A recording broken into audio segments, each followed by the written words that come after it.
Charan Singh, also known as Chaudhry Charan Singh, was a prominent Indian politician and leader who served as the fifth Prime Minister of India for a brief period in 1979. Born on December 23, 1902, in a rural agricultural family in Uttar Pradesh, he was deeply connected to agrarian issues throughout his political career.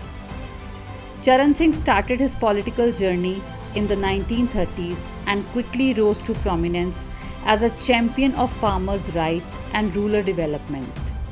He played a crucial role in the fight against the zamindari system and advocated for land reforms to benefit the farmers, earning him widespread support among the agricultural community. He served as Chief Minister of Uttar Pradesh in the 1960s and later held various ministerial positions at the central level, including Minister of Home Affairs, Minister of Finance, and Deputy Prime Minister.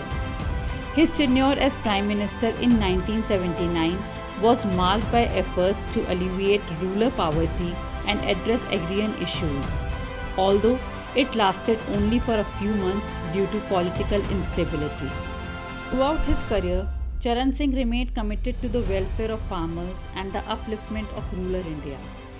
He founded the Bharatiya Lokdal and later formed alliances with other political parties to strengthen his influence. His government faced significant political challenges and instability. Charan Singh struggled to maintain a stable coalition, which ultimately led to the dissolution of his government. The period of Charan Singh's prime ministership coincided with economic difficulties, including inflation and economic slowdown.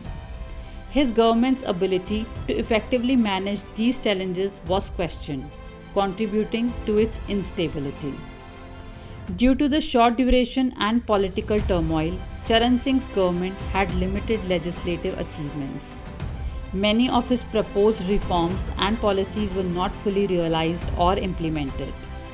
In conclusion, while Charan Singh's tenure as Prime Minister showcased his commitment to farmers' issues and agrarian reforms, it was marred by political instability and economic challenges, limiting his ability to leave a lasting impact on Indian governance during his brief stint in office.